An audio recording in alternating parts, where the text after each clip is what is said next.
Ladies and gentlemen, welcome to our second of 3 matches that myself and Gods will be bringing you here on stream number 2. It's day 2 of the International 2015, and we're getting into it in the group stages here. MVP.Phoenix getting ready to take on the previously undefeated, but now mortal LGD Gaming, who are now 5-1, sitting comfortably atop Group A. As for Phoenix, yesterday they got 2-0'd by Complexity. They had a rough start to the event. Yeah, this is Phoenix team who came in. A lot of preparation. I mean, they've been having a good practice partner in Hot 6, but they come in as underdogs, and I only barely scraped their way through the wildcard matches against Vegas Squadron in what was kind of a back and forth 50-50 series, but they've got their work cut out for them here in day 2. I mean, a 2-0 loss to Complexity, who was probably considered one of the beatable teams, more so than like your LGDs, your secrets in the group stage. That's where MVP.Phoenix find themselves in trouble here on day 2. Let's see what they've got prepared. Yesterday we saw the plan for the other MVP squad, Hot 6, was just rush at the opponent early and often. We saw them use that to take a game off Vici. One of those big face rush heroes has been banned out, the Undying. And LGD going to grab the other, the Tusk. So MVP, opting for the first pick, Queen of Pain, are not going to be employing the same type of strategy. They could go for a Bounty Hunter here if they'd like. We've seen a lot of teams really favor him. Yeah, it's the Bounty or the Earthshaker if they're drafting in their conventional fashion, which maybe they're going to go something... We were talking about it, God.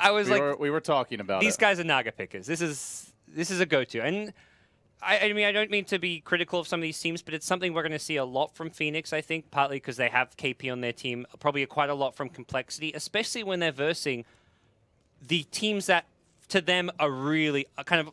not quote-unquote unbeatable. You're versing a Secret, an LGD, but and EG. The strongest teams in the group. Picking Naga is a good approach to versing these teams. The other option you can do is go crazy chaos like what Hot 6 did, but Naga Siren's one of those heroes where if they don't play a polished game, if they don't punish the Naga pick, if they don't get aggressive early and your Naga comes online, if you've got a good Naga player, which MVP do in KP, this one hero can win you Dota games. So not surprised to see it pop up here in Game 1. And as we go forward in the tournament, I won't be surprised to see teams first banning Naga against teams like Phoenix and Complexity. Yeah. The other team that's been using it very well just got done 2-0ing Navi on the back of Naga Siren performances. So we'll keep our eyes on it. Now, of course, in general, this hero can be played as a support, but when it comes to MVP, you really do expect a core Naga more than anything. So LGD, in any case, banning heroes that synergize with the Song, the Disruptor, the first hero to be removed, obviously, Song into a static field. Or a Static Storm Kinetic Field is just a devastating combo. Darkseer is another big one. I don't think LGD will necessarily ban it, but we see a lot of teams love to run it in conjunction with this type of strat. So a possibility here. As for LGD, really no idea where they want to take the overall draft. Do they look to take it late, maybe pick up that Ember Spirit for maybe, or even something like an Anti-Mage for Sylar? Do they look to try and roll over MVP early before the Naga comes online? I mean, this is a team that has shown they can go late as hell if they need to try and win a game. Now, generally against Naga, you don't want to be in that position, but if any team's going to feel confident that they can just out-execute and play MVP late, it's probably LGD with Xiao 8 at the helm. Yeah, it's definitely the two approaches. Endgame's fast with 5-man or get the hard late-game anti-mage type pick. In the olden days, you can go for other heroes like Morphling, but not really as viable anymore. So I think anti-mage is the big hero that sticks out if they want to just say, okay, we have a good late-game option. And you can actually push an endgames pretty fast with anti-mage. You get that Battle Fury Vlad's Mets timing. Last game it was like 23 minutes for burning. Sylar can do something similar. You can end the game around 25 to 30. Or you can Wisp. Even better. Exactly what I was just predicting. I just didn't get a chance to say. No, LGD have shown this Wisp a lot now. Tiny coming up. This is 3 games, and the Tiny would seem like the hero to pair with that they specifically seem to like the combo. We saw IG run it in the last series. LGD ran it yesterday, so we'll see. It doesn't have to be a Tiny Wisp, but that would be the most likely case. What else could you do? I mean, you can just have a Wisp, but generally we see some sort of partner. Yeah, 95% sure this would be an IO Tiny. It's LGD's did it yesterday, and they've been doing it for some time now. It seems to suit their style, where they have maybe playing kind of the one position Tiny, and then Sylar in a secondary carry. All right, we did call the Darkseer, so we're getting something right here, Gods, and you were right on point with the Tiny. Well, it wasn't a tough prediction. We're 2 for 2 here. All right. I'm going to take a little credit for the Darkseer, but yeah, you get nothing for the Yeah, Tiny. I don't deserve anything for the Tiny call. Let's be honest here. What MVP want? They've got their vacuum combo. Yeah, supports.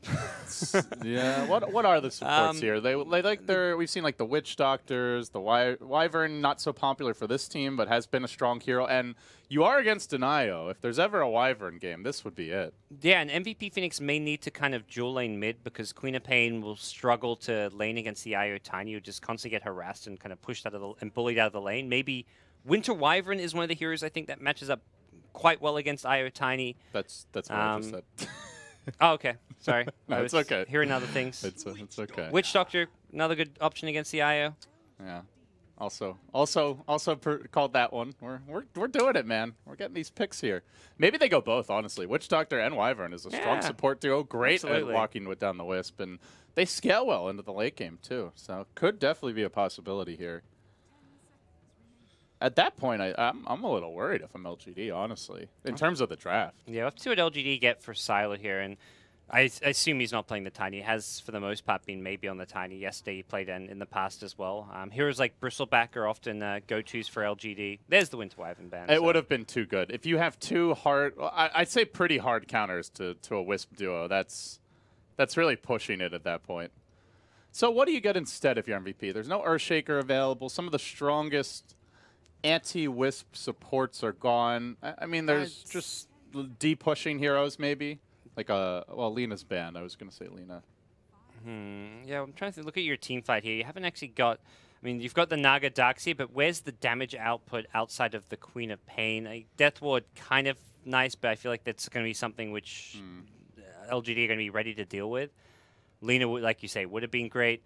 Dazzle's an option if they want to just get some more kind of... Oh, well, he's already on LGD. Oh, so. Yeah, what I'm talking about. Dazzle's taken, so... Options somewhat limited here, I feel, for Phoenix. Unless you're scraping out the bottom of the barrel and go for stuff like CM picks. Do offer some damage to throw after the combo. Well, you mentioned a Sylar hero. Razor used to be a pick. Not something Sylar has been seen playing much recently.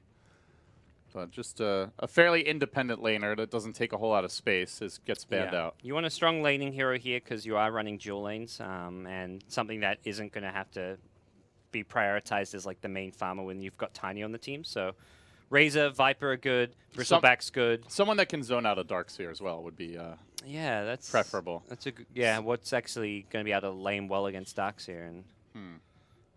Ideally, not a melee carry. The one that can deal with them well is Anti-Mage, but you don't want AM and Tiny on the same team. That seems a bit too greedy. Probably not. No, I'd be a little bit surprised by an Anti-Mage pick. That's one way to outlate game a Naga. Get two super hard split pushing carries, I suppose, but then you've got a whole mid game to worry about. If you're not worried about Phoenix punishing it, but I feel like that's something. Yeah, Phoenix would be like, okay, let's maybe get a little more aggressive. Yeah, we've got a Naga, but our other 4 heroes can look to take some fights. Then you can, even if you want, just like dual lane against the AM and do a lot of work. Storm. Okay. How did we not think of this here? That is a much more logical pick. Great laning stage, good against the Darkseer, and I think it's actually going to be a Sylar Storm in the safe lane. I would agree. And he does well against Storm, or against Darkseer, like you said. He's played a few games of Storm too, so it's not something unfamiliar to him, even though he's known for his kind of carry performances on heroes like Anti-Mage or Morphling or whatever it may be, so...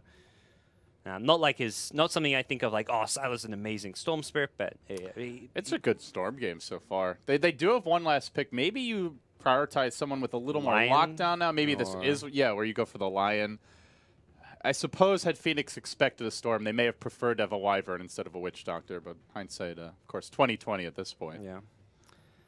I think Lion's your hero. Yeah, you need that lockdown because you can't expect Queen of Pain to be able to deal with the Storm alone. You don't want to go for a greedier jungler because Naga and Darkseer both may need the woods. Naga would love to have it, and there you go. Well, we called like quite a few of those picks, buddy.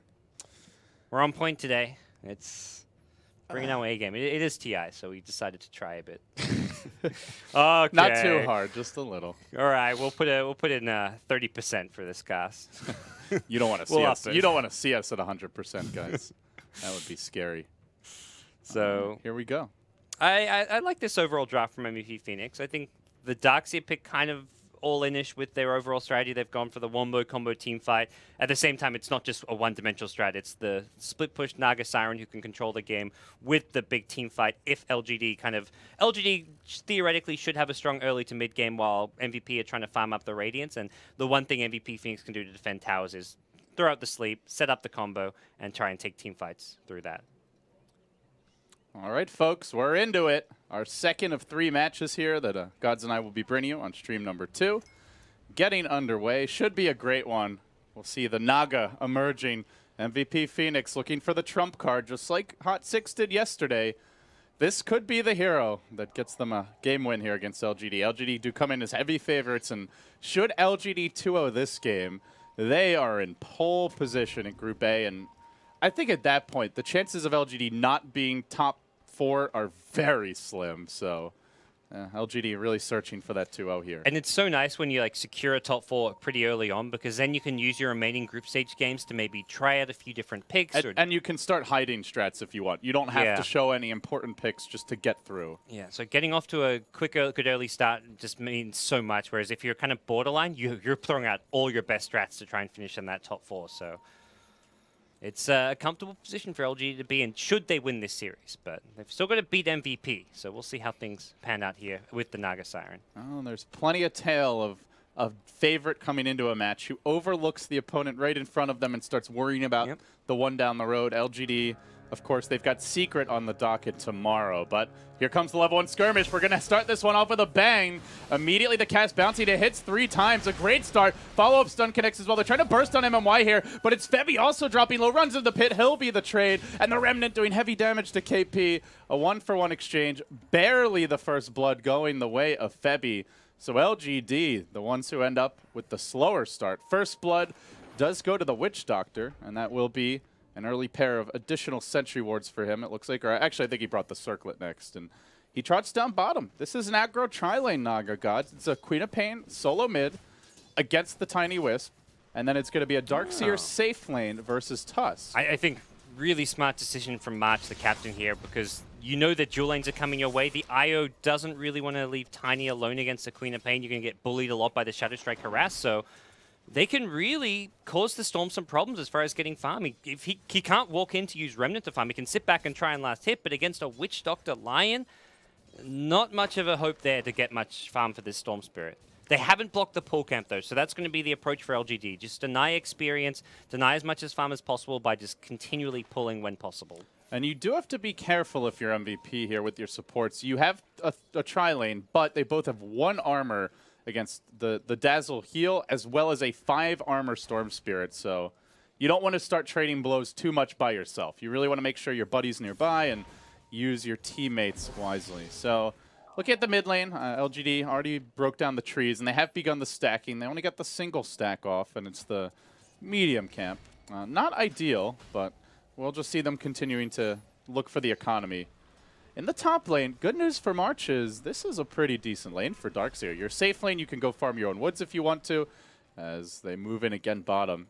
And you can get a lot of gold out of this. Yeah. I think they want to block the pull camp with this Sentry of Febby's. There is 1 D-Ward available for LGD on Zhao 8, so they want to make sure they don't get the D-Ward off with that. But right now, he's just manually body blocking the pull camp. This pull camp is the most important thing for this tri-lane versus dual lane here at bottom. And one of the we saw that in the Cloud9 match yesterday, where they I think if they failed 2 or 3 times on the D-Ward, and it really cost them in the laning stage. And ultimately led to their demise later on in the game. When you have a weak safe lane that can't farm in the lane, you have to use that pull camp. Like, that's how you beat an aggro tri-lane, denying them XP, trying to starve them out. I mean, even here at 2.5 minutes in, Lion and Witch Doctor both still level 1, so they have... It's going to be a slow leveling process. They want to try and give KP more experience out of the lane, as well as more, obviously, all the farm, but the pull camp just helps you out so much. Mid lane, QO taking a bit of harass, but... Salva arrives. And there is kill potential here if you're not careful. If Queen of Pain gets caught by the Avalanche, she's dead. And if she wastes her blink, she's also most likely dead. So despite the escape mechanism, it is a lane where you can die. You need to play it cautiously. But if things continue as they look right now, Gods, assuming there's no deaths on the MVP side, they are out farming LGD. They are going to have 2 fairly underleveled supports at this rate. But they've been blocking the camp. They finally dropped the Sentry Ward. They even blocked it with some illusions. And they manually body blocked it previously, so they have done a nice job at slowing down the pulls. Xiao 8 went back to check again, and he'll be met by some very ugly Witch Doctor illusions. Not what he wants to see. Yeah, this is ideal lane stage for MVP. They're winning 2 of the 3 lanes, and mid lane is going fine for QO. It's not a 1 lane for either side. The Queen of Pain is getting good CS, and maybe actually being out farmed. So in some ways, you could say mid lane's even a win as well. That's, of course, largely due to the IO stacking, as we see MMY looking to play for a couple minutes from now. And when you're winning 2 of the 3 lanes... Oh, Sylar. Whoa, he's been caught, but look who's already rotated. It's almost like they expected this jump in from MVP. Suddenly a Wild Wisp arrives. She's level 3, and this is going to be a lot of trouble for Nuts. Couple more auto attacks. Can they get him the Witch Doctor heal? Doing work? Not enough. Does fall. That was just such a good timing for the rotation, and there was really no reason to expect that dive except just game sense. They didn't have any vision of a gank coming. It's not like he TP'd in. He's just, I should head towards bottom, maybe thinking about the 4-minute rune, but he didn't even sit at the rune. He ran past it towards the lane. Yeah. I think some slight baiting as well, like good play from Sylar where he put himself in a slightly risky place where it wasn't too obvious that he was baiting, so he draws in that aggression, and that was just smart play from LGD. That's why this is one of the scariest teams at the event right now, as we'll see the Avatos attempted. QO able to blink out. Got to hold that blink as he does. Yep. And got to stay as high HP as... You always need to be full HP, otherwise you get comboed. So he's going to have to chew through multiple bottle charges. As much as he wants to be invis, I think he's just going to... Yeah, he's going to keep bottling up. Now, the good news for MVP is their Darkseer is totally free farming. So, obviously, Tusk is also, but Darkseer is a hero that we've seen just get nothing out of the laning stage. And it is the trade-off here for maybe falling a bit behind bottom. The Naga's farming, the supports are getting slightly underleveled, but they are going to have that fast mech potentially for March, and that could make a difference here moving forward. Yeah, this is... Although he's starting to get into the danger zone. A Walrus Punch might be enough to kill him with the Snowball Ice Shards. Hasn't been farming the jungle too much as well, so the farm between him and the Tusk is very even, and Tusk is actually top of the net worth chart right now, so Yao getting a lot out of this lane. Yeah, as you would expect. You can't really kill him or deny him. You can only get your own farm here. Yep. So things will settle down. At some point, MVP will be forced to rotate the Naga Siren to the safe lane, or also just so he has access to his own jungle. But for now, they feel confident that they can still compete with Sylar's farm, but it's going to become too risky. Around the time Wisp hits level 6 especially, you can't lane in this off lane forever. Yeah, they switch into the dual lanes here, and they'll focus on experience as well as some stacking of their own. Double stack now going to come out. We'll see the rotation towards the top burn, and what do you know? It's a delicious regen rune, which MMY will happily bottle up.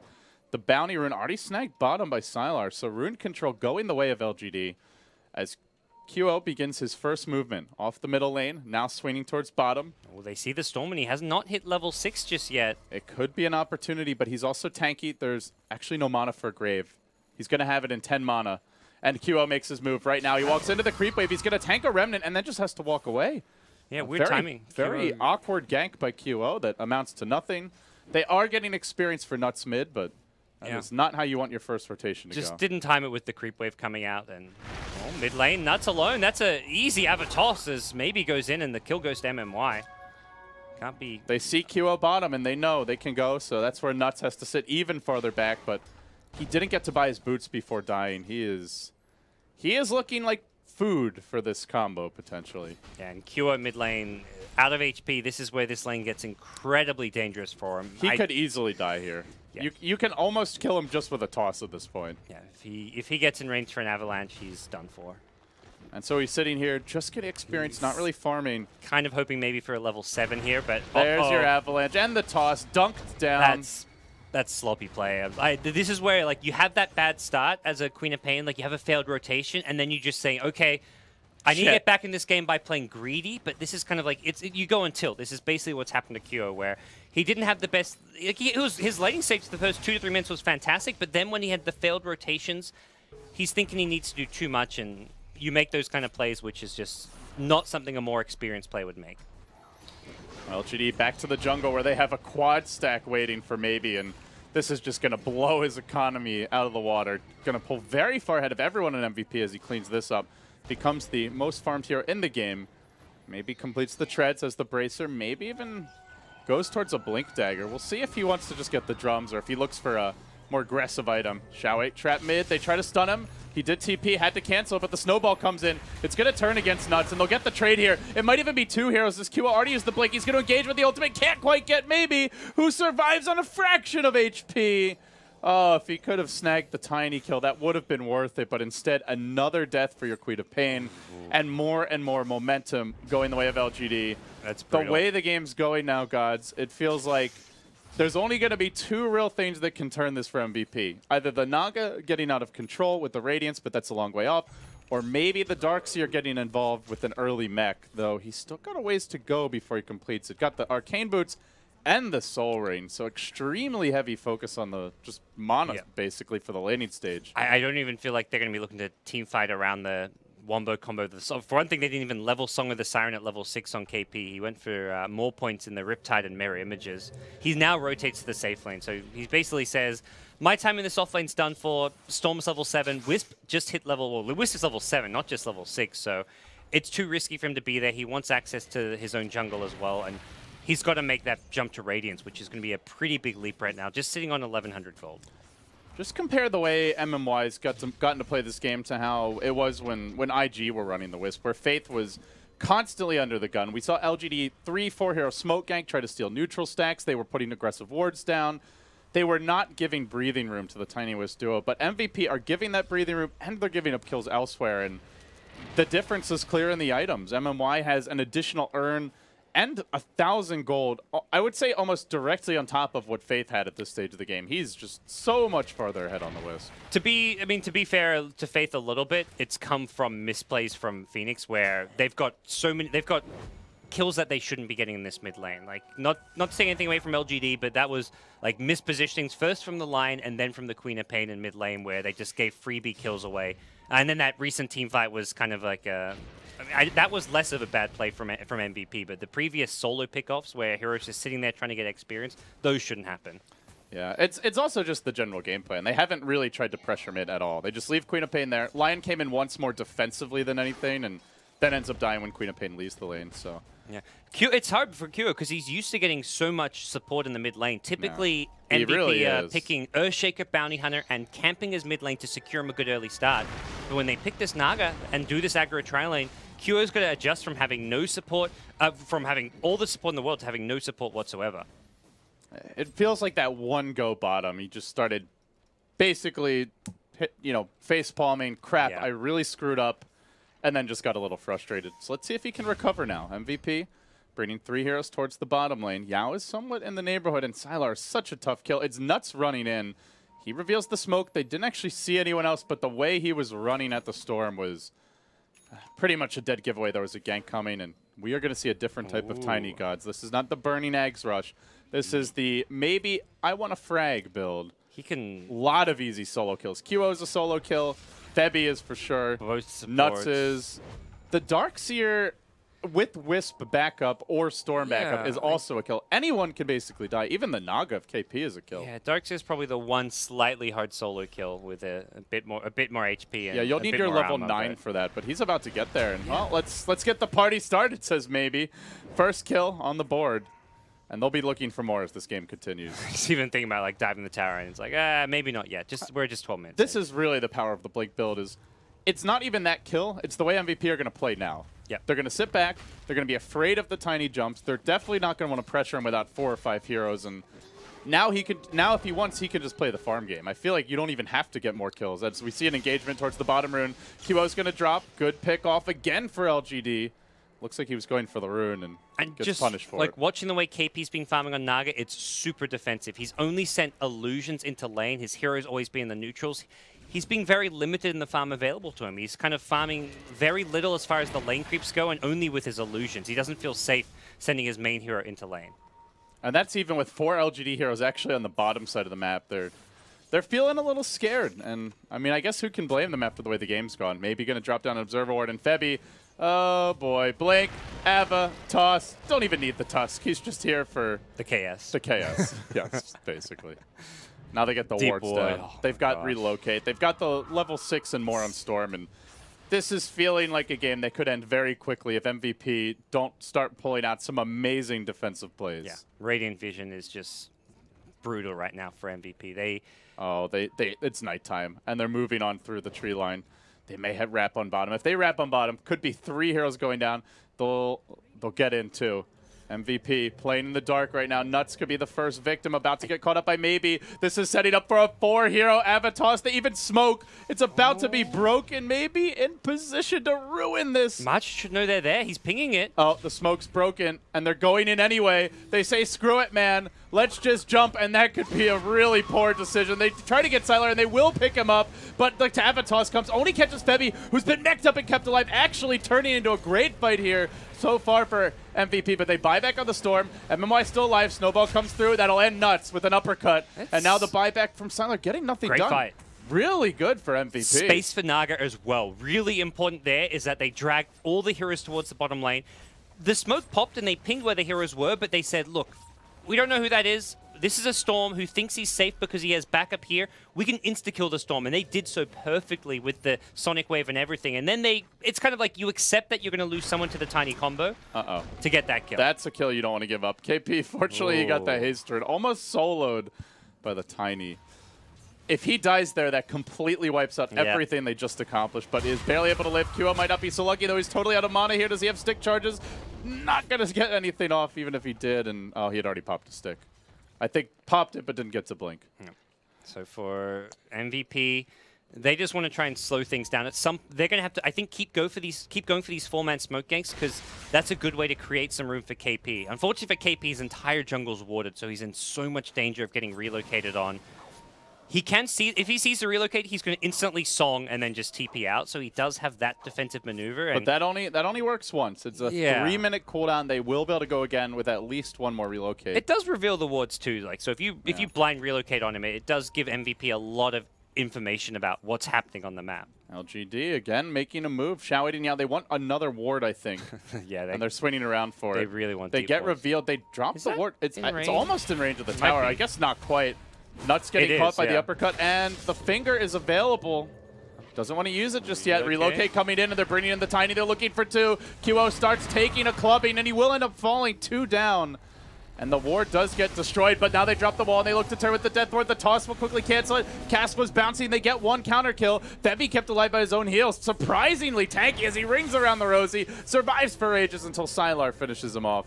March simply unable to do it alone. They even brought in the Naga for this. KP wants to get involved. Sylar still has mana, though. That's not a kill he can claim. Unless he gets quadruple bashed by Roche, he'll be fine. But KP is close to his relic. Yeah, this is not going horribly over. No, definitely not. Naga Siren is being played very cautiously. Isn't going to have an amazing time on Radiance, but it'll be a manageable time for MVP.Phoenix. KP has just played so defensively, and that's exactly what has been needed this game against Relocate, against a Blink Tiny, and his team have had to give up a lot of kills to kind of create even just a tiny fraction of space for him. They're but giving up necessary. Another. QO, it's your turn again, my friend. Well, maybe dunking him, all courtesy of the Deep Observer. It's better him than the Naga. It reveals the ward, and it's not a kill the Naga, so. It's a lot to give up, though. The Queen of Pain is feeling like a total non-factor. It seems it's going to be Naga versus the world at this rate, but we have seen those games where Nagas can pull it out. I still have flashbacks to like the old Titan when they were playing with Miracle, coming back from 30k gold deficits. They sentry the wrong place, but they have a second one, so. I guess the one difference is teams are a lot more experienced against Naga core now than they were back when that old Titan was playing it. Yeah, and this is still the Tiny, who's a great hero at dealing with this. Nuts. It's his turn to get uppercutted, but he's kept alive for now. He pops. He tries to run. He goes back for the stun. He didn't pop his stick. Ends up falling. Queen of Pain not getting a whole lot done. There's the heal. The relocate came through, and they get 2. Both supports melting again. Didn't even need to use the mech on Yao as well. KP has to song. That is relic gold now, but they're going to give up the tower here, and maybe more. Yao wants an additional kill. Doesn't quite manage to trap in March with the shards, as LGD continue to press their offensive.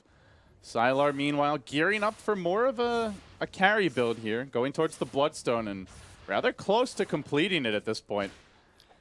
At some point, he is just going to be able to solo kill the supports as well. And then you've got the Tusk, the Tiny Wisp, as well as the Storm, who can all just run around the map, farming these 4 and 5 position heroes, maybe even QO. And then on top of that, Shao8 says, okay, you guys want to go late? I'm going to get a Midas. So you're going to be dealing with 5 farmed heroes with your 1 Naga. It's a great support item against Naga, so. Yeah. MMY has a Glimmer Cape completed as well, so both supports on the Radiant side going to be transitioning well into the mid to late game. So they're more farm than the Queen of Pain. That's both supports. I mean, okay, Dazzle is less farm than Queen of Pain as far as net worth goes, but this is a Queen of Pain with just treads, whereas Dazzle actually has like a 2k gold item in the Midas now. Well, at this point, MVP have pretty much made their bed, gods. And now they got to sleep in it and see how it feels. Oh, the Radiance is coming soon. It feels soon. dirty. The Naga, it feels very dirty. Even if you get a good night's rest, you still wake up and you're like, I need a shower. Last night was tough. I was sweating a lot. And it's KP with a relic, and just he's got the Radiance. It's up in a second. Oh, QO in danger. Walrus Punch coming through. Tiny in position, looking for the follow-up blink, and he does connect again, maybe. The drive-by dunk. Snowball not going to pick maybe up on the way, and it's just a solo roll-through by Yao. But the Glimmer Cape really dodges most of this incoming damage as they continue to engage. MMY keeping his buddies alive. The Death Ward zone to the back. They even deploy the wall just to try to salvage this, but maybe tanks through it. And LGD keep on rolling in. And oh, by the way, there's still a Storm to fight. He goes onto the back hero, the March, Darkseer, who will end up dropping as well. It's 4 down, and this truly has become a 1v5 game at best. A 1v9 game at worst, because these other 4 heroes are just feeding LGD. Yep. This is the level of dying that sometimes even a Naga can't carry. Yeah, I mean, there's 4 protect 1. This has become a 4 feed to create space for 1. As it's rough. It really is. This is just the nature. This LGD draft, the blink pickup on the Tiny was just such a good way to snowball, and the warding giving them such great vision and control over the entire game. And as well as the usage of early smokes. I feel like every smoke from LGD had an impact, be it a deep ward, setting up for a relocate, or just getting an early pickoff. They just didn't give MVP any breathing room. They didn't let Naga finish the Relic first and then start ganking. As soon as they had the level 6 on the Wisp, as soon as they had the blink on the Tiny, hell, even as soon as the Tusk of Yao had his levels, they just start moving immediately. Yeah. And QO just getting shut down so badly in the mid lane as well has just been such an important part of this game. He laned and CS'd well, but then once he started moving around the map and once LGD had their kind of killing combo ready to go, it's been, I mean, he's 2-7. He's been the majority of the kills that LGD have gotten. Well, hopefully MVP can keep their composure. It's tough, though, when you're down this much, and they have to know they're down over 10k gold at this point. It's one of those things where KP's probably saying, like, okay, I've got this Radiance, yeah, we're in a terrible spot, but we can hold. Let's delay this game and just hope for the best. But it's so demoralizing when you're just getting wiped after wipe after wipe that mentally you're just in a bad place right now, even if there's still hope for MVP. March has picked up the blink. He's got only a level 1 wall, though. Not that scary at this stage, but can be really good later on against Tiny. And they might even find the Tiny Wisp here. This could be a huge play. Who gets the initiation off? It's maybe with the stun that stops March. They back him back, allows the relocate to go off, so they're only going to lose a Wisp. They're not going to lose a Wisp. They're bringing in the whole squad. Get out. And it's LGD looking to counter any sort of jump here.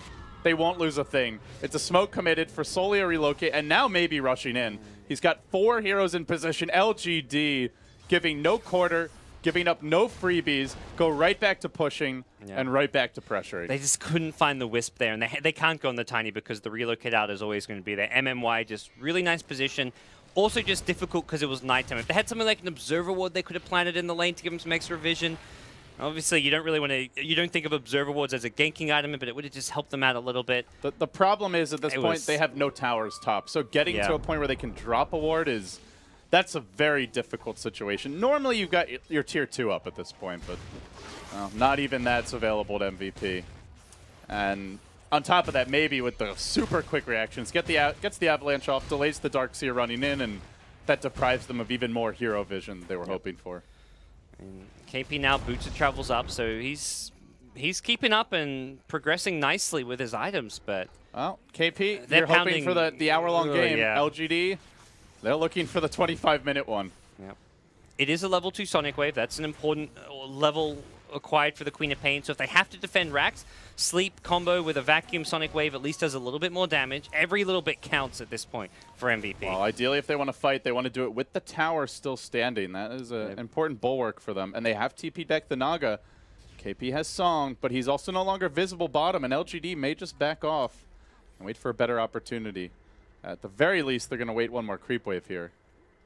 believe one of his illusions did cut the early Yeah, wave. he did cut the previous wave, which was very important to slow down this push, buy them some time, and he's got more illusions up. He needs to just be sending these around to deal with this mid creep wave. Yeah, he doesn't want to TP Try and maneuver out. like through the secret shop or through your jungle to cut the mid lane somehow. You can't just... he's going to send it forward with an Iron Shell. This is actually maybe going to be enough on its own. Yeah, so the push is over for LGD for now. They decide we can come back later. We're still... I mean, LGD is still... They're sitting so pretty right now. Like, they are not in a rush by any means. I mean, look at Yao just roaming around the enemy jungle by his lonesome. He's got the Shadow Blade, and Sylar, he gets hexed off the bat. He may end up actually dropping here. Bloodstone deny. He can't. The back's ready, and they relocated on top of this, but this may not go LGD's way, or maybe it will. There's the song. They lose the Witch Doctor. They even force it out. That may be cue for go time. Storm's coming soon. There's no wall. There's no song. I think you just go down mid if you're LGD gods. Still a Sonic Wave. Or maybe you look for something safer like a tier 2 or a Roche. But yeah. it feels they should look for an objective after that. And Storm, yeah, Storm's respawning quickly with the Bloodstone timer, so it's... For now, it looks like a tier 2 bottom tower. They're also trying to find a pick off at top. March alone has a TP scroll, but here comes a Shadowblade Tusk. Wow. A lot of damage from this. Level 2 Walrus Punch. Or actually, he's only got the level 1. But it should be enough to put a hurt on the March. Gets the Snowball. Waiting for the uppercut, and he stops him mid-surge. Well played. TP out. Patient play. There's no points in the Poison Touch. The ball in, just a second late by Sylar. So he will retreat. Still, you can see the endless pressure. While they're busy looking for a kill top, they're also pressing in the bottom lane. And relocate is up again. LGD can look for another go. It forces LGD or MVP to just run as a squad of 4 or 5 at all times. KP split his illusions, one in each of the 3 lanes. He's creep skipping the bottom lane. He's pulled the mid lane right to the tier 2 tower. He's doing a great job of stalling this game, though, and giving MVP at least some hope. Oh, maybe he went in with the Avalanche, but he got almost immediately hexed. Nuts was ready for this, and now the 2-hero stun comes out. They might be able to get MMY. They back him back in. The mech keeps him up in fighting shape. He's got to relocate, doesn't end up using it, and maybe and Yao just go to work with the auto attacks here. They beat down one. They're going to look for more at this point, and Nuts is trapped with him, but they're slowly bring him. They drop the wall. It's just cooled down in time. KP might be able to finish. Maybe he will. He ends a godlike streak. It actually goes away. If the Darks here money. Would have loved for that on KP, but they will take the kill either way, and it's a 2 for 3. Needed the Storm there for LGD. They got a little cocky and underestimated MVP's ability to fight with 5 heroes. Luckily, Naga did not get that kill on Tiny. Otherwise, you're looking at... If she gets that, that's the Manta. That's Manta, and then Octarine Core is coming up quickly.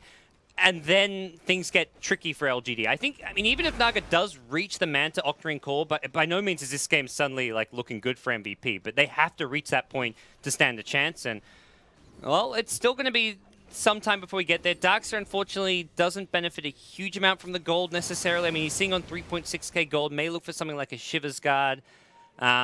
Which is still like, it's a nice high-impact teamfight item, and they're going to be forced into teamfights. That's LGD's draft here. They're going to force teamfights. He may even look for something like a Hex to deal with the Wisp and the Storm. I wouldn't rule it out at this point, but yeah, gets for now this Mystic Staff, which can go either way. Generally, I'd say it is the Shiva's Guard, but still open-ended. They need just whatever damage they can get in the teamfights, because Naga doesn't want to like fully commit to running in, but... Yeah. And QO is they stole the gem, so KP's roaming around with illusions that have true sight. A great way of dealing with the Shadow Blade, the Glimmer Capes. That's another big win for MVP, who can now actually get back some map control, de-ward a lot of these aggressive wards, and just the one Radiant ward near the mid lane, which isn't really in a key position by any means for them. Really have to highlight how big Nuts was in that fight. He was the one that got the 2-hero stun on the Wisp as well as the Tiny. If he doesn't get the IO there, there's a Glimmer Cape, there's a relocate out, and I think at that point MVP at best just run away, and at worst just end up giving up multiple kills. Yeah. So to me, Nuts definitely the hero there. Everybody too. Like QO was like fully committed, blinked in, knew that was like the moment to blow up the Wisp, threw the Sonic Wave just to kill him off as well. Like that was, I mean, just the right call and a great play coming out. That's how you got to play against Wisp, man. You don't half-ass it versus that hero. You throw every spell and then some extras as well. And if you've got a day gun, you throw it in there too. There is still hope for MVP.Phoenix here. That is the worry. Could we see some more heroics from another Korean team versus one of the Chinese juggernauts? We're not at that point yet. They are still trailing by an enormous amount of gold. They're down 11,000 gold, 15,000 experience, and sure, they've got the Naga, but LGD have the heroes to clear the illusions. They've got the heroes to move around the map and deal with split push, and they have heroes that scale great into late game to match up against the Naga's combat prowess. But there is a breath of life here, and for MVP fans, that's all they want right now. And forget Manta. KP wants to go for the Octarine call first, feeling like this is just going to be a more crucial item. So it's slight differentiation. You see both the Nagas. He's got the gem, and he may get caught here. He walked past a Yao ward. could initiate this, and he doesn't have the high ground vision. They're going to ball in off the bat. KP, is he feeling it? They're going to go bottom instead for the safer kill on the QO. They allow the Naga to live, but in the end, they secure at least a guaranteed frag. Maybe with like a snowball pull into a relocate, they could have gone on the Naga, but it's... They have her with the full combo, but if Naga just happens to press R first, then you get nothing. Or Naga gets... Like, once Naga walked past the ward into fog, Naga maybe sees the tusk first with the gem. March gets caught out here, but he's not really that strong as the two of them together. LGD forced to back, but the rest are coming in. The Naga illusion giving vision of Xiao8, who continues to press forward. They did drop the wall. Illusions keeping lanes pushed out, one at mid, one at bottom, and one in towards the top lane as well. This is LGD forced back again. It's starting to get a little frustrating. Something Black talked about when we were eating with him the other day was KP he thought he needs to work on his illusion micro, and it looks I don't know what he was talking about. It looks like he has. These illusions are cutting the waves. They're really keeping LGD back. He was telling me, like, dude, you got to tell KP. Whenever I tell him, like, he laughs at me, like, because he would like send 2 illusions to the same lane. I have not seen that happen once this game, so I don't know. He's either improved it or Black was full of it. Yeah, because this has been very good Naga play. It's been up there with like as good as it gets. I mean, it's been a rough game. You're playing from behind, and his team, not to take anything away from his team has created space for days for the Naga. Sometimes most of the time at the cost of their own life, but as a result, MVP still in this one. Well, the Roche will fall. LGD. Seems the call has been made. Let's slow the game down. We're not going to be able to end this at 20, 25 minutes. We have an excellent late game in our own right. We can find those picks later. Let's get the lanes pushed out. Let's continue farming our core items. And let's look for safer opportunities. Not overcommit, not try to do this Yao versus the world, or maybe an MMY running in like they are unkillable gods. But now they group up as 5. As a courier gets like, oh, that was the Octarine, I believe. No, it was the Shivas and the random point Okay, booster. so much for that. No more slowing it down. Let's just go down mid, LGD. Say they're pushing it in. Where's the illusion to cut the wave mid? There's nothing here. They're going to have a fresh creep wave, and they're already into the base with some. And MVP are going to have to fight. And gods, I don't think they're ready for this.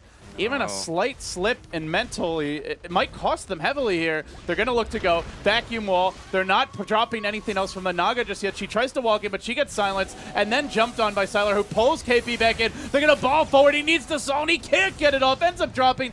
Forced to buy back. Maybe Birdie to the illusions. That does pop the Aegis. Xiao8 may also die to Radiance Burn as QO engages. Tries to finish him off. They do get Xiao8, and they're back in the frame. Maybe he's trapped. Where's the Wisp? Where's the relocate? They can't get to him. The Death Ward coming through. They might get maybe as well. He needs MMY, and he needs him now. QO on the run. Sylar trying to hunt him down. Maybe turns around to fight. He survives forever. But MMY was busy helping the rest of the team. And they pop the Aegis, and they do hold. It was not the smoothest hold, but it was a hold, gods, and only a slight gold loss there for MVP. Yeah. They do lose the melee racks, but it could have been a whole lot worse. And even for KP, it's overall loses 700 gold, not the end of the world for him, so it's still going to be a pretty... He was around like 2.3k gold, now he's just like 1900 after that fight, so he'll quickly get to this Octarine call. Problem is he'll have to play without buyback, but that was an Aegis push. You kind of defended that. They did lose the melee racks. They took a long time to engage. The really hard part there is you don't really want to engage because Wisp is seeing so far back, so if you overcommit on any one hero, they get relocated out. They could try and go in with the Song and catch the Wisp and then blow them up in the combo, but that's such an all-in play. Like, if that doesn't work, you lose the game off of it. It's going to be harder for MVP now. The one other thing is they did not have an illusion cutting the wave mid. There was no deep push from KP there, and you know, it's tough to ask one hero to do everything, but that is the strategy at this point. It's all up to the Naga. KP has to have illusions ready to deep push to prevent an LGD group up, and there wasn't one ready. He does complete an Octarine, so he's going to have more illusions to work with. They'll be up more often. Gives him a little more breathing room, and once the Manta's up, that's where there's always going to be an illusion if you micro them properly. That makes things a little bit simpler. Yeah, this is the dream Naga state when you reach that Manta style, and he makes illusions, sends them off 3 ways, and MVP is just going to continue trying to hold on as long as possible here. Just the 1 melee Rex, I mean, for a Naga team, like, that's nothing. You can lose even 2 lanes, and you're thinking, we still have a shot, so. MVP, though, they've still got squishy underfarm supports. There's no items on either Febby or Nuts. Febby halfway to an Ag Scepter, maybe an item which could look to give them a little boost in damage, which they're really needing right now, just to deal with the Tiny on the front lines as well as the Storm Spirit. The Shivas, looking back at how that fight went, it feels like a Shivas could have made a huge difference. They got 3 or 4 heroes down below half HP, and if they're all slowed and taking extra radiance damage, a few more auto attacks from the Darkseer illusions, maybe they're not getting away with half health. Maybe they're dying. So look for the team fight from MVP. That is, honestly, at this point, even though they're down 20k gold, I still feel their team fight is at least as good as LGD's, if not better, just from how synergistic these heroes all are. LGD have the item advantage as far as, like, across the board. Like, Dazzle and Io are out-farming Queen of Pain. Both of them have higher net worth. MMY has Vlad's Glimmer Cape and 2.7k gold. Dazzle about to complete a pipe as well for the team. So that's going to help deal with a lot of that Naga Siren, Radiance plus Riptide damage in a team fight from the illusions.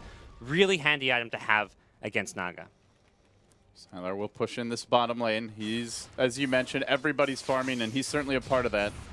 He's got the BKB now, and with a BKB, it's a little concerning for MVP.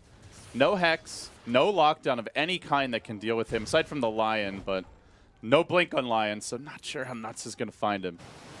The illusions go out, and March in a good position to creep skip this top lane too if the situation calls for it, but doesn't look like LGD are going to be going for another lane of Rax right now. Probably just pick up their next item or 2. Tiny's got, Tiny with the BKB is going to help a lot if they just want to BKB and focus down a tower or Rax, so next Aegis, not going to be for at least like 3 to 4 minutes, but they can just keep doing this. Keep finding pickoffs. You find pickoffs, and then if you get a really key hero like a Darkseer or Naga, you go for a lane of Rax. If not, you just wait for Roshan. I didn't actually catch that one. Just a quick jump in, the deep wards, and the amount of mana Sylar has. He can jump from probably at least a third of the way across the map. And they are starting to batter in all of these lanes. The Naga illusions are being dealt with. There's actually nothing out on the map right now, including the hero itself, just sitting back in the base, caged. Absolutely the worst possible situation for this hero. Needs to be out there, needs to be active, needs to be cutting lanes, but is doing nothing of the kind. So LGD say, forget about the Aegis. If you're not going to prevent us from pushing, we're going to punish you for it. At this moment, QO does pause. A light went down in their room. But, all right, we're going. Maybe I think they may just have to song and look to try and use that to set up at this point, because otherwise this is just going to be another free lane of Rax. Already the tower's down, and maybe just keeps on banging on the front door. He stops to hit creeps. He has mercy on the buildings. Glyph already popped, and they will engage with the song. But an Ice Shard's kept a couple people back, and the Wisp is just too far away.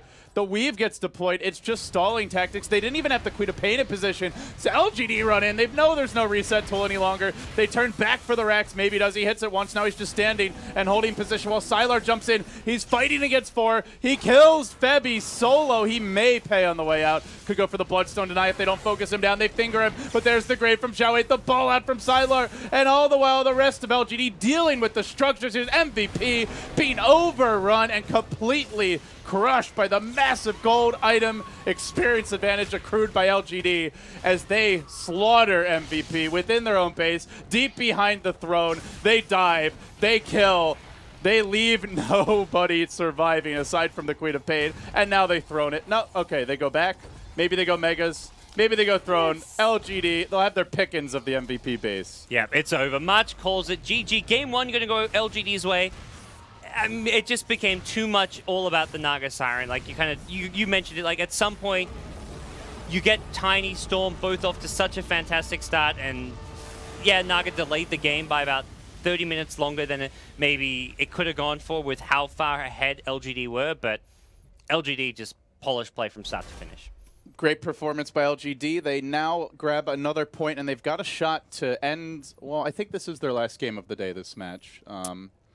believe it is. Yeah, no teams play more than 2 games a day. So if they win this one, Gods, they are sitting at 10 points through the first 2 days. Yep. And 3 wins and a draw. That's solid. That's pretty much guaranteed advance in the top 4. Yeah, maybe not first place, but definitely top 4, I would say, at that point. At that point, they would have played more than half of their matches, and yeah, they'd be sitting in a really good, comfortable position, especially with the amount of draws happening elsewhere in their group, because you're not getting as many points for those draws. It's really the wins that get you the full 3 points. So I think LGD with a win here, at that point, all they need is like a tie or 2 in there in the top 4. Obviously, and probably they're even looking the top for more 2. than that. Yeah, absolutely. Well, LGD, you look at this team historically, going back to, I think TI2 really stands out when Xiao 8 was the captain for the team. Probably the best group stage performance outside of Alliance at TI3. They went undefeated through the group stage, and although they ultimately fell short in the main event, and this LGD won't go undefeated, this is looking like a similarly scary team that can go really deep in the tournament. So MVP, they've got their work cut out for them here coming into game number 2. We'll see if they've got any other tricks up their sleeve. I'm LD, he's Gods. Stay tuned. We'll be back in just a few moments for that game number 2.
Group stage showdown between LGD and MVP.Phoenix. Phoenix, they had a rough go of it in game 1. They end up dropping the game. LGD just ran them over. They went for very aggressive movements after the early laning stage. Pretty much every smoke paid off. All the aggressive wards did their work. There was one good team fight for MVP.Phoenix, but it just wasn't enough. And in the end, LGD broke the base around that 30-ish minute mark, took the game 1 win, and with a win here, they would be sitting at 10 points and all but guaranteed top 4 in the group. Of course, I'm LD, and I'm joined here by Gods. Gods, what do you think? Do MVP have a shot, and what should they be doing to give themselves the best chance at winning? They have a shot. I think this is a very talented team. They've also got a great captain with a lot of experience in March, and they have other strategies. The Naga Siren's one of them, but this is something they really coined. If you go back to like past Dream League seasons when they went to Europe, IO Bristleback, a March Classic, ran in the off lane initially. We'll have to see if that's going to be the plan. This game, it's kind of too soon to tell with this draft, but a very pesky off lane dual lane. It can be really irritating. At the same time, I think it's less of a surprise now than it was back then. They've shown it before. Teams have seen it more in general. It can definitely still work. We saw it very successful yesterday. Let's see what MVP can get done with it. As for LGD, they go into the Tusk right away. We saw Yao in that in the offlane last game, and he felt pretty impactful. I really haven't seen his Tusk as much as some of his other heroes. The Clockwork and the Earthshaker are really the two big ones. It keeps getting banned against them is why you haven't seen it, I think. It's strong, man. It just does it all. It's good defensively. It's a great offensive powerhouse. The Sigil scales great into the late game. And if you get ahead as Tusk, it's just a feeding frenzy on all those squishy supports. Yeah, as far as the LGD drafting, it seems to be their top priority for the offlane, and that's where it was getting banned out, I think, in both games when they versed IG. So we'll see it when teams let it through, and that's going to be the case here. For second pick, LGD might look to pick up something like a Shadow Fiend or a Queen of Pain if that's the approach they want to take this game. Shadow Fiend pretty good. The minus armor helps, but against the Bristleback, you've got a lot of damage output just in general. There is the risk of like an IO +1 dual lane in the mid lane, which maybe Shadow Fiend has problems against, so that's where you could be reluctant to pick it up. Well, there you go. Yeah. And tried and true, stable. It worked for IG earlier today, and LGD thinking it will work for them here. A lot of nuke damage can be nice against the IO. And just a mech carrier, a hero that can team fight once he gets BKB. And now they'll start out by banning the Queen of Pain, one of the heroes that can really shut down a Shadow Fiend in lane, and someone that can get up in your face pretty early on. MVP most likely banning some supports here, as neither has been picked up by LGD. Yeah, I'd be worried maybe about the roaming bounty hunter, like the bounty PA that we saw coming out from MVP.Phoenix in some of the wildcard matches. Even an Earthshaker just to protect the Shadow Fiend. We've seen how good that can be. Yeah.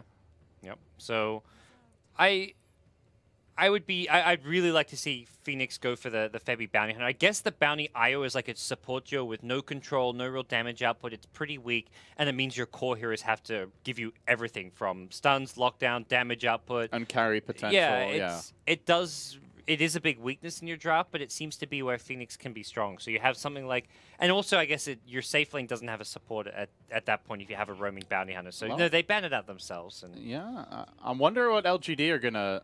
Well, rather, what MVP want to ban with the second ban, because I'm looking on the board and there's still a Wyvern and a Wisp available. Obviously, Maledict great against Bristleback.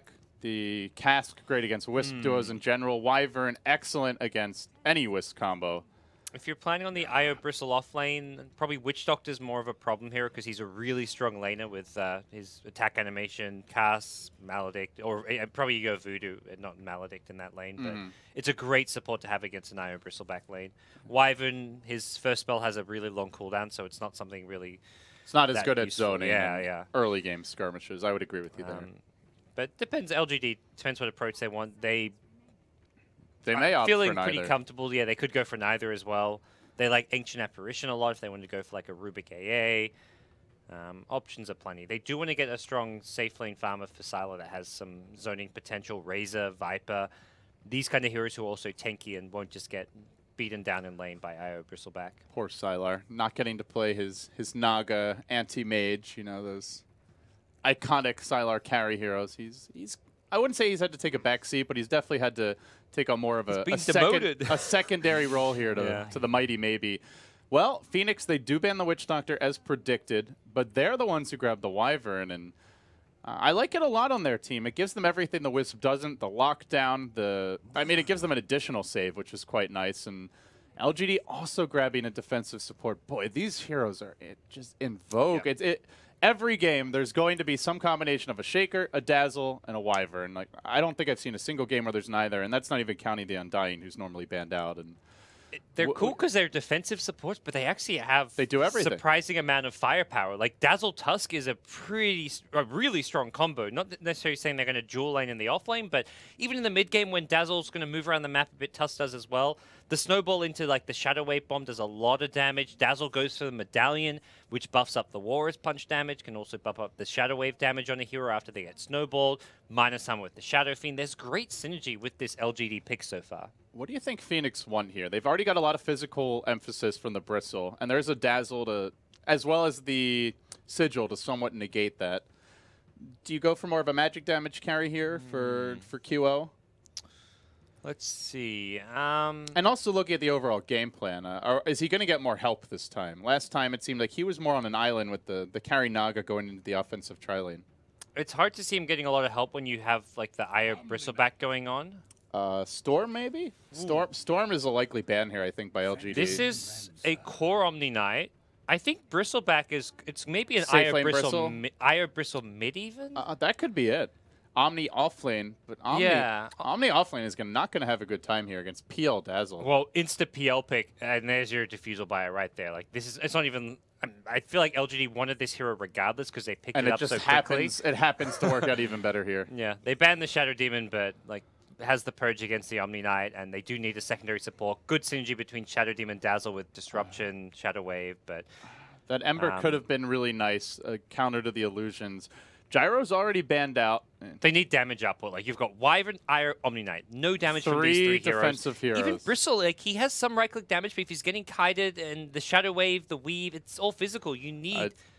I mean, it's not a Naga, right? It's got to be something else here. A Lena mid maybe or Zeus. Zeus feels a little Lina, Well, I guess he's got a lot of heals to back him up. I mean, Lina to me seems like one of the better picks here as far as damage output goes, but the QO Slark, another classic, so they're going with their kind of more comfort zone It's a picks. rare game where Slark isn't terrible, because I feel like every game now we see some massive combination of AoE heroes. Queen of Pain, Shadow Fiend, if ever not banned, the Leshrac, of course Gyrocopter. That's where Slark really feels like he's fallen off. Just too many heroes that can damage him even when he's in the ultimate. But there's only Shadow Fiend right now. And they've already picked up the Dazzle as a support, so this could be a game where Slark gets out of control. And I believe MVP had a really nice showing with the QO Slark in the wildcard qualifier in one of their games. Yeah, so...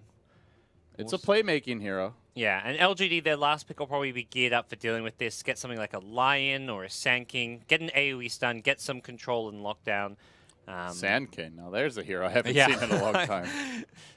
Well, Lina, not bad. I mean, tons of damage output here, and Zhao Wei just loves this hero. So. And it's AoE. AoE versus the Slark, always can, nice. And you can just burst the Wisp if you get the finger out. Yeah, and having magic damage against the Wyvern, the Cold Embrace, also goes a long way. So a good hero and a hero that they will probably... I mean, Zhao Wei generally becomes kind of the actual 3-position player as far as farm priority goes. So you get an Aghanim Scepter that's good against the Bristleback with the pure damage.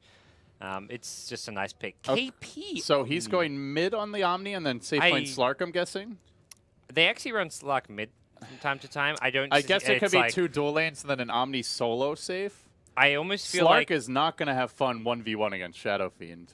Io is going to have to help out whoever's going mid, and I think you could just solo Bristle off lane and do like a Slark Wisp mid. That wouldn't be terrible. KP has occasionally gone off lane when March has played like his Warlock. March plays the Bristle. I mean, it's not the only Bristleback player on the team. It's not the most complicated hero. I feel like it could be Io, Bristle mid, and Omni in the off lane, but we'll have to wait and see. KP's kind of gone for more. I mean, he's gotten the Mango. This could be offlane items.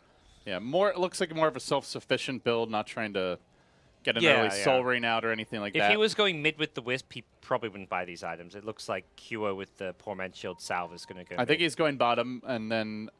okay, so it looks like Bristle maybe left to his own top. If March really needs help, he'll get it, but most likely it will be the dual lane mid and then a dual lane bottom. So we saw last game how powerful Wisp rotations can be. So you can start off the Bristle solo, but have a surprise Wisp rotation, and suddenly you think you may be going for a kill, and it gets turned around by the Io showing up.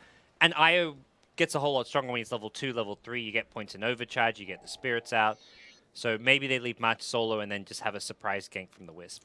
Let's get into it. MVP searching for a win here to prevent LGD from completely overrunning Group A. If they can win this game, LGD stays well within the pack, and by no means is a guarantee to be top 4. But based on how well LGD's been playing to date, it feels like they're a strong threat at this point. LGD Dire side, they opted for first pick again. And I have to say, guys, there has been an emerging and consistent trend, at least in all the games we've cast, of teams always wanting first pick. There was a handful. I think we had one team that wanted Radiant the other day, but as the team that won the coin toss. But by and large, it has been, if you have the won coin toss, you get first pick every time. Yeah, I think first picks had more success than the Radiant side for the most part. It'll be curious to see, especially towards the end of the group stage and looking at some of the closer games, maybe like taking out some of the top teams versus bottom teams games. But we'll see how things develop here. For now, Omni Knight, very self-sufficient, as you mentioned, with this item build. That means they can kind of leave him solo. Wyvern can help out mid, can help out top. Both Wyvern and Io are very free to move around the map, stack jungle camps in the case of the Wisp, and Omni Knight should be just fine 1v1 against the Tusk, kind of like we saw last game with the Darkseer. He's a really strong melee versus melee hero. He's got 5 base armor, and he's always got the heal to trade blows. So if you ever start to lose an engagement, just pop your pure damage heal, and you're almost guaranteed to be on top. Even at level 1, it's 180 HP swing. That is a lot. Yeah, KP's zoning while not missing a single last hit so far. So this is a really good laning coming out from the Omni Knight. Yeah, I think this is basically the dream. Shall wait. Oh no, he's gonna planted that ward like on top of Lina. Yeah, that was weird because he already had gotten auto attacked. It was like right as he planted it. Bit unfortunate. Yeah, I think he probably already clicked it and didn't end up canceling. Well, not ideal. Shao 8 was ready. I think just sitting here to protect maybe more so than to block the Nuts rotation, but as it turns out, that was exactly what Nuts wanted to ward. Bit unfortunate. I think that the laning setup is pretty strong for MVP. The fact that they can get away with freely just stacking their jungle. The mid lane, QO should... I mean, he's got both supports dedicated to helping him, which is... This is standard MVP, you know? I mean, it's not necessarily like the... I mean, this is the MVP style. Like, protect Q in the mid lane, leave KP alone generally. Like, normally, when he's playing Naga, the problem is you can't just leave him to solo. But he's been playing Gyrocopter a lot. He's played a game of Razor. When he plays these heroes, they much more prioritize they want Xiao Wei. They go in with the leap, then the tether slow comes through, but Xiao Wei has a stun, and they need to be careful. The double raise. Oh, wow. This could be a twofer, and maybe he's going to get the double kill. All of that good laning setup gone in a flash.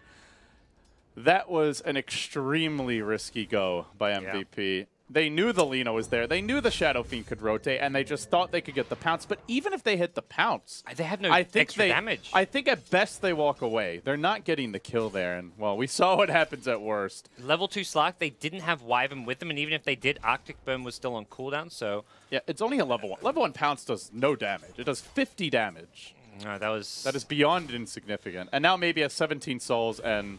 I mean, he can just go in. If the Wisp runs to auto-attack him, he could just dive. Speaking of going in, that's what March wants to do here. He has the DD rune. He wants to get close on somebody and then start auto-attacking them only when they're low, so he doesn't draw the Taro aggro, but March just spamming up the quills. They've decided to move Febby here, trying to take advantage of this top lane. But that does mean less support for a Slark, and they're giving support away for the Slark after they gave up the double kill.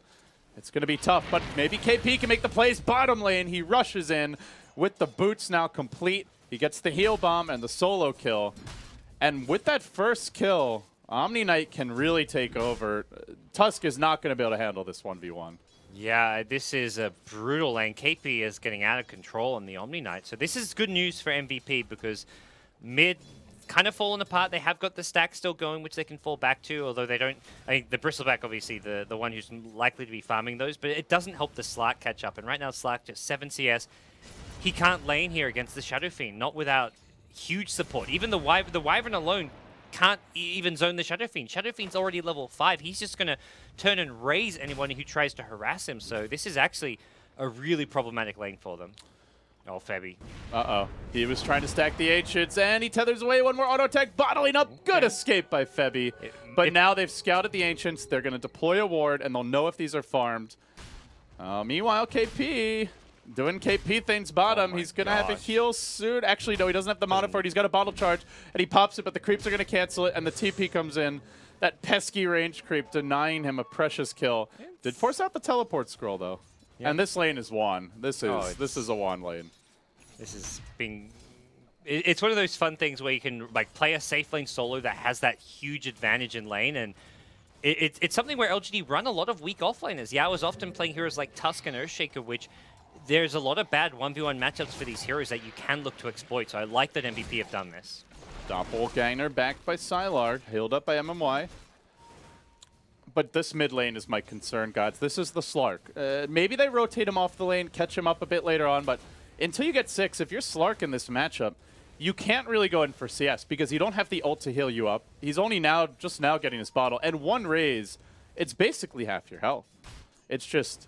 it's beyond impossible to CS, even under his tower. Normally, Kyo has been getting denied. He manages to combo together a last hit there, but you could see Shadow Fiend has more denies than Slark has denies and last hits combined. They make their go on Yao, and he's got nothing to snowball to. Oh, he snowballs forward. The heal isn't going to connect, but they drag it back. But with the Shadow Fiend rotation, they're actually going to have to run from this. They may even end up finding a kill here on KP. Maybe looking, there's a repel just available. Yeah, if he'd held the heal or cancelled it. Well, that's still big for QO, though. Now QO gets a couple of CS. He gets a little breathing room. That's a good point. That's really handy for him. And that's the big thing here. QO is probably like, I'm struggling, I can't farm, but where do I catch up? He can't farm jungle stacks. He's a Slark. He can't, I mean, he could say, oh, give me the safe lane, but then KP can't lane against the Shadow Fiend either. So at that point, then KP's going to have nowhere to go. So it's kind of like they have to tough it out. That rotation from Shadow Fiend, though, does help out a little bit, but... and we'll see if QO can continue to find the catch-up farm he needs. And he also gets a rune because of that. Otherwise, maybe we see LGD grab both runes, but instead they're only going to get the bottom, which was a regen. Just the dream Shadow Fiend game. The early double kill, the max souls as soon as possible, and now free farm for maybe. Well, he's going to be a beast. And looking at the jungle, you already see a triple stack coming out for his big camp.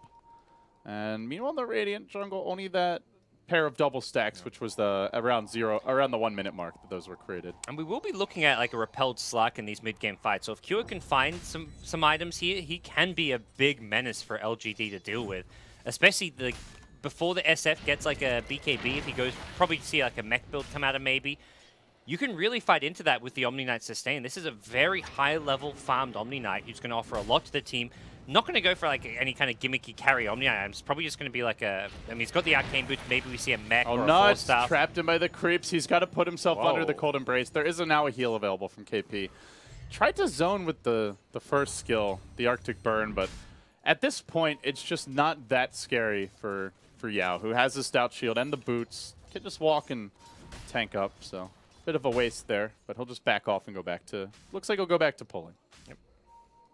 So we'll see Kyo hit level 6, so now he does have the Shadow Dance available to him, and I like this kind of playstyle from MVP. They're not going for any kind of cheesiness with the Naga Siren this time around. They're just going for one of their kind of polished, well, not really polished, but one of their kind of unconventional, funky strats. The Io Bristleback, not really the duo that it normally has been for them, but the Omni Knight laning dominance, the QO Slark, a comfortable pick for them, and now they're going to start farming their stacks, and something that LGD really aren't in the best position to contest, even with the ward here, although here comes Shadow Fiend. LGD coming at almost the exact right time. They're going to get one last hit on the Triceratops, and they look for March, who's barely able to get away, but not so lucky as the QO Slark. He ran in to help, and he just melts to the raises. That's all it took. I think maybe just with 2 raises killed him. Double raise, yeah. It's a level 4 raise, and Slark has no HP items. That just can't happen. Giving up the Ancients is one thing, but when you give up kills on your Slark, who's only just starting to get back in the game, it really, really hurts. And now LGD on the back of that kill, they look for the push mid. They pressure the tower. Omni Knight, the one hero who could really do a lot in an upcoming fight, as March goes on to Sylar. He'll doppelganger back, but March is going to pursue. He's going to force something, punish this push on the mid lane, and he's going for it fully. Snowball to turn this one. March, might have gone in too deep. The heal comes out. He continues to quill up. Punch him. Walrus punch, not enough. Meanwhile, Feppy dies mid. It's 2 more kills going the way of LGD, and Nuts is going to be next, maybe just trucking his way through this middle lane. He says, I want the tower too. You best back or I'm going to take you down again, QO. Oh, sheesh. You look back at that early double kill, totally avoidable for MVP, and ever so costly. Now they've got a 6K net worth Shadow Fiend who has a completed mech in his stash and 9 minutes just waiting, and that's going to take away everything the Bristleback brings to the table. You look at the Omni Knight, he's dominated his lane, he got a solo kill, and he's 2.5k net worth behind the Shadow Fiend. This has just been a stellar performance from Maybe, and he's had a very easy lane. Laning mid against the Slark, that is like the dream lane, and he's had the support from Jiawei to help deal with the Wyvern, to help deal with the Wisp in the lane. So it hasn't been Maybe just all on his own making this happen, but it's been a very good showing from him so far at TI5. Sentry Ward getting dropped down just to make sure these Ancients can be stacked. They're going to go for the 2 support pull and also the D Ward at the same moment. Will they get out of range for the spawn? No, they missed the stack. Unfortunate. Didn't get the ward until afterwards. And now everyone on LGD is starting to get a little more space on the back of Maybe's early showing. Xiao 8, he's at level 6 now. He's a threat to QO as well with this Laguna Blade. If QO gets stunned or drops to about half health, that Laguna's an instant kill, and he's even using Dark Pact to farm the wave. They could snowball in, and if he's not quick on the jump out, he does leap, and he does ultimate. They still may kill him with nukes. QO barely juking through the trees, just running for his life. And meanwhile, on the top lane, they managed to bring down Sylar on the PL. Big exchange there, not losing the Slark and getting the PL kill, looking for more as KP hammers away at MMY. He'll find the second, and QO, again, the magnificent great escape, but they snowball after him. They want him so bad. Dark Pact gonna remove this stun, but not fast enough. There's just no running for QO. It's gone from some mistakes on his part to just no mercy from LGD. Full commitment for that one. Still a 2-for-1 around the map. And it will be a tower for a tower here. So MVP coming out the victors in that sense. Yeah, finding something on the map, but it's the difference feels like LGD have multiple sources of damage, and MVP's only damage outside of this Slark is the Bristleback, and there's a mech to counter the Quill damage, as well as the Dazzle Weave, which is now online. Yeah, it's physical damage that's not going to be a big problem. Slark just needs his levels and like basic cheap cost-effective items. Get a treads, get a drums, and then you can work around having the repel on yourself. But maybe even goes for a blink dagger just so he can blink in with repel and do as much damage as possible. He's kind of the magic damage with pounce as well as dark pact, but it's going to be so tricky for him just because of how poor of a start he's had. And KP has just opted for a Midas now. He feels he needs even more farm to keep the team alive. I quite like the choice. I don't think they're winning anytime soon, and he's already got most of his key levels out. But QO, this can't happen again. It's 30 seconds until he can TP out. He does have his ultimate. Maybe he pounces into the trees and lives to fight another day, but not if the snowball connects. QO again and again, they feast upon him. LGD make it 4 deaths for the poor Slark. He just can't catch a break, gods. Yeah, it's all the attention on him, and having the Slark mid, very risky, volatile way of playing the hero, and it's just been punished. They had both supports kind of dedicated somewhat to his lane, or at least stacking, but it's not worked out at all for MVP.Phoenix. Well, March does have his mech now for MVP, so they are looking strong in terms of the sustain in these fights. They have a mech, as well as, of course, the Omni Knight heal and repel, and they can just throw that repel on March if they want him to run in. Some solutions here, but meanwhile, the Wyvern gets picked off solo. There's a kill. They're looking for a trade with the relocate, and diving onto Yao, who throws out the ice shards, almost keeps Febby away from March. Not quite, though. Grave available, and they hold it until the last second. Well played by MMY, still the chase. This is about to end, this relocate, and they don't get the kill. They end up going back where the Requiem bomb was waiting for the Iowa. Febby blows him up instantly, and KP will die as well to a lance. Then March falls next. 4 down for the count. The lone survivor this time is QO, but that's just too much. Maybe was so ready. Unloads the Requiem directly on top of the Wisp. Nothing you could do about that. Absolutely nothing but die. 7-0-2, out of control. Absolutely out of control. Having 630 GPM at 12 minutes is just unheard of. Like, you can reach like 800, 900 plus GPMs, but that's when you're playing like a farming carry and you use your items to get you GPM. He's got nothing but mech and treads, and seeing it now 650 GPM. This is insane performance and showing from the young LGD star. Sheesh. Well, at this point, I think LGD, they can just walk into the Roche pit, gods. They've got the heals, they've got the minus armor. If they want to get the lanes pushed out first, that's certainly fine, but the opportunity is there. Maybe some aggressive wards will be next. Xiao 8 moving into place 1, but they are scouted out. And there's your Winter's Curse. Could be a good opportunity here to get a kill. Not quick enough, though. The Grave comes out. Xiao 8 looking for the TP away. He's going to make it. MMY next. Where are the stuns? They don't have any. They can't stop the TPs. And they will fail to find kills again. MVP, nothing. Just nothing going their way. And everything going the way of LGD. It's getting brutal. Maybe now picks up a Yash. I think we see an SMY build out of him.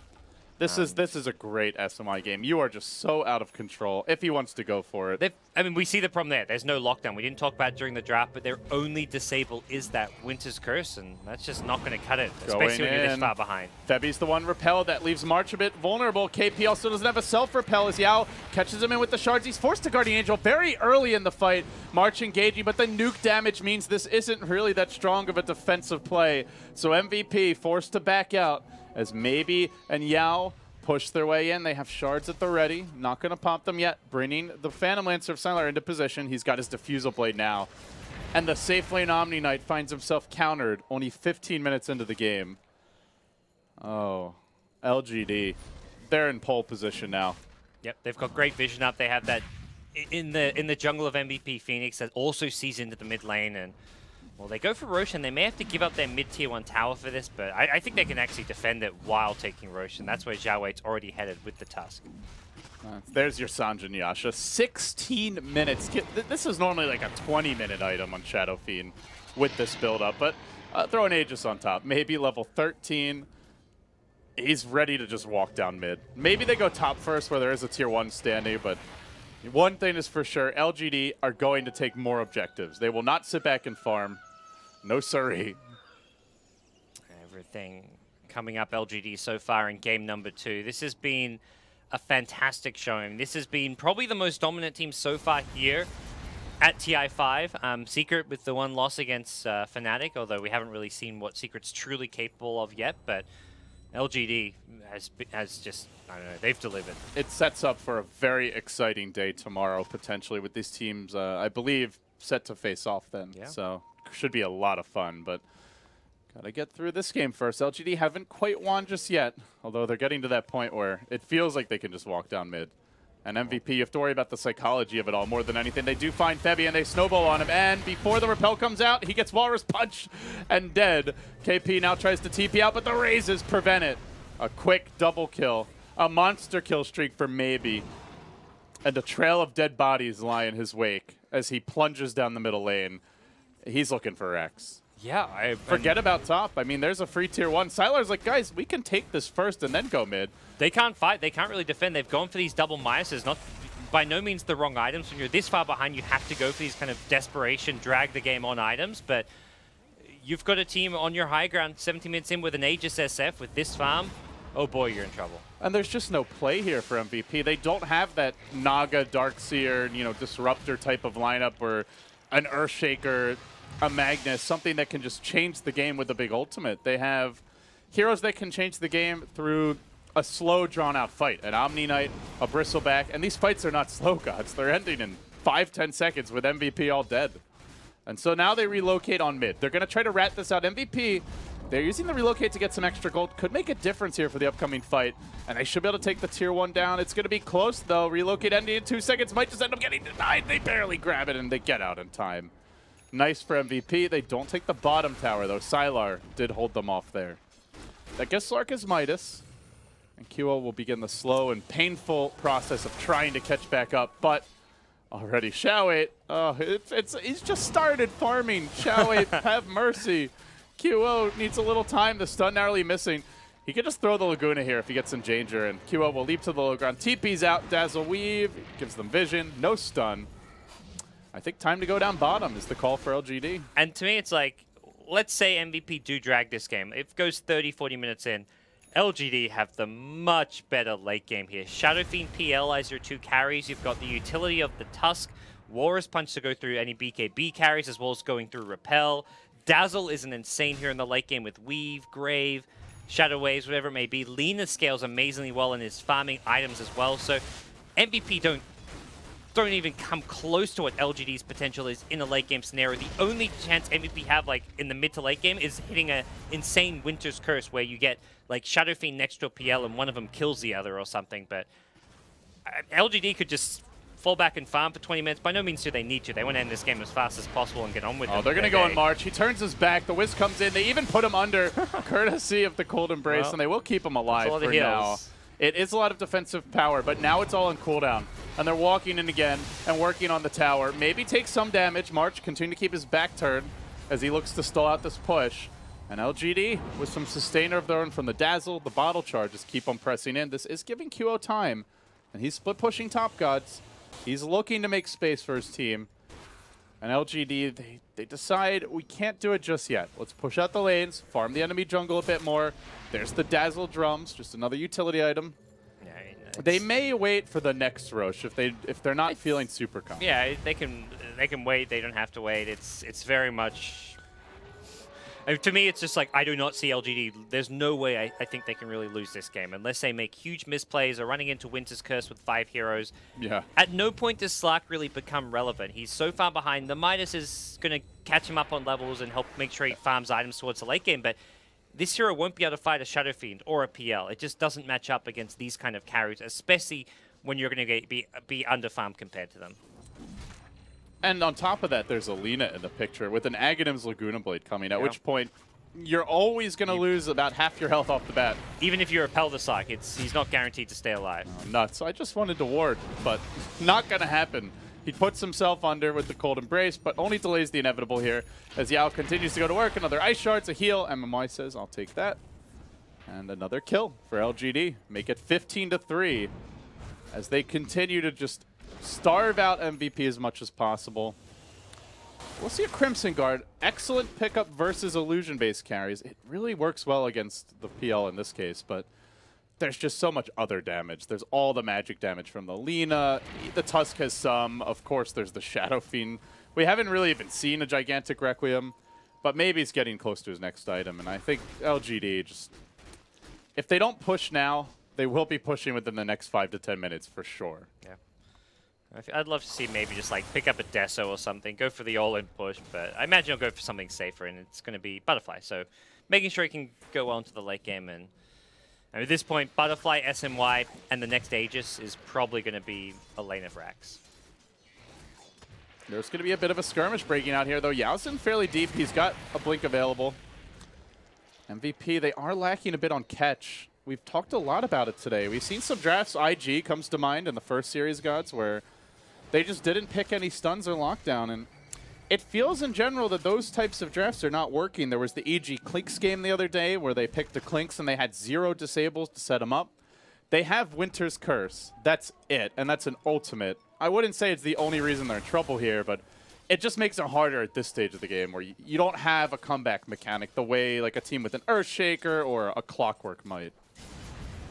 Yeah, I think it's especially for a team like MVP. They're going to look for maybe. He's Requiem. He's going in on 3. And with Yao waiting in the wings, they'll find the IO. They want March as well, but he's got the Crimson Guard. He's tough to deal with. March will chase, but the Sigil covers the path of retreat. If they don't kill this thing off, there's no way they're catching maybe. And backup is coming, and they need to run now. But March is the one who's suddenly turned upon. Xiao 8's got his Laguna Blade. QO's the obvious target here. KP joins the fray.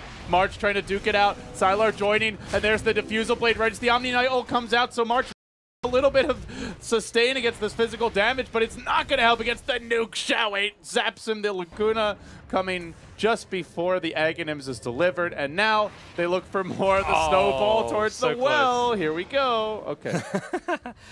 And Buyback's going to get forced out. Bristleback, maybe even a bit preemptive there. The creep wave is still fairly far away, but LGD, even without an Aegis, Sigil is just such a strong ability. This really feels like... You're against 3 melee cores is the other thing. That's the other thing with this MVP draft. 3 melee cores against Shadow Fiend, against, PL, who will just fight those melee cores with illusions, and Sigil.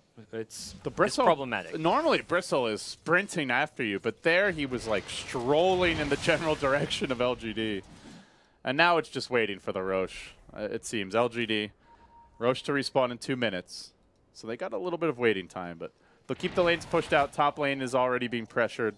The jungle's occupied. The Dire vision is good here. They've got a nice aggressive Observer Ward planted, and they'll just wait for this next Aegis, and then the high ground siege likely to commence. It just doesn't feel like there's options for MVP. It's not even, like, you ask the question, what can MVP do? And it's, there really isn't comeback potential with this draft. The nature of this was very much... they were never going to dominate the lanes. Like, having a Slark mid was always going to be a weak point of their lane. They wanted to win the safe lane. The IO was meant to have a pretty big impact from, like, 5 to 15 minutes, helping the Bristleback find kills, and then the Slark maybe trying to get some punish onto the SF. But their mid-game, well, their, like, early to mid-game was just not happening. The big area where the Wisp also feels a little underwhelming compared to what we saw earlier today is they didn't have an amazing hero to take advantage of it as far as farming. Like, you have the Bristle for Ancients, but he doesn't really need a Wisp to farm those. It just makes it a little bit easier. Whereas you look at, like, some other heroes that we've seen, Axe is a good example that comes to mind, or even someone like a Tiny, a Sven, where they really need the Wisp to farm stacks efficiently and take advantage of it. And it just doesn't seem like something MVP's draft was able to utilize so much. QO so deep behind tier 2 towers. It's still a tier 1 bottom up, by the way. Well, he's going to pay for that. Pops the ultimate, maybe leaps out and TPs away. Oh, Sylar's waiting. Almost gets him. He's got to take these risks, though. QO needs to be putting pressure on the lanes. He's got to slow the game down. Yeah, that's the right kind of moves from QO. I mean, you're in desperation time. That's one of the few moves you can do. You look at this draft, you look at what your opponents have, a Shadow Fiend and a PL who are at no stage of this game do you really feel like you're ever going to be able to fight if you're QO. You gotta play this just, Eternal Envy calls it like suicide pushing, where you just push a lane until you die and just hope for the best. And that's not even really pushing the lane. He was creep skipping past 2 towers in the bottom lane, but that's like one of the few options he has. Another Walrus Punch. QO this time may not be so lucky. He's got no ulti, and Xiao 8 will finish him off. Collects his kill, and when a Slark is behind, this is where Lina gets very scary and tough to deal with. If he's ahead, he maybe has a big item at this point. Perhaps he can come out on top, even find solo kills, but Slark is just not a play from behind hero. Roshan has respawned, so LGD probably just going to be eyeing that off and look to play into a 5-man push off of it. But for now, they have to worry. I mean, this split push is, at this point, it's not threatening. It's not like the game against IG where it's an IO tiny and something like we have to make sure we're in a position where we can TP back and defend. Here, it's like they're not really split pushing. They're more just farming wherever LGD are not defending. Here comes the push. Forget No Aegis. mana on March. LGD really don't feel they need it. And, well, with an Alpha Wolf here next to maybe the Dominator up, he's hitting for almost 300, actually a bit more damage. Each auto attack, 320. As they continue to go on to March, even through the Bristleback dropping low, they managed to pick up the Wyvern here just from PL land spam, and the Laguna comes in. They're forced to defensively relocate out, which frees up LGD to go right onto the tier 3 tower, looking for the 2-0 win and 10 points in 4 games. Nearly a flawless opening, just that one lost game to IG thus far. MVP, they need a miracle. They need more than a miracle to have a chance in this. They haven't even scratched the LGD heroes. As they do everything they can. They buy back the Wyvern. LGD, I think they just go rush. They're like, we could probably end the game now anyway, but why even take that 1% chance that we have a terrible fight and we throw the game? Yeah, Zhao TP's back to base. That's just buying up some items and. I want a Shadow Blade. Or maybe a Glimmer Cape. Yeah, I thought Glimmer Cape, but then he has the money for it and he's not buying it, so it looks like it will be a Shadow Blade. He's saying, I want to play a core style lane. It's good to hunt a split pushing Slark, actually. Normally, you don't really see it on the support Lina, but. I mean, Yao kind of transitions into that support in the late game often, so. You can see the difference in, like, say, the Yao build versus the Z-Freak Tusk that we were looking at for complexity, where he's getting a Desolator, an upgraded Silver Edge, and he just wants to one-shot people and play the carry role. Solar Crest and this is the utility. Glimmer Capes, that's the kind of items you see out of Yao. Blink Dagger, of course, this game. And if he tried anything else, Xiao 8 might slap him.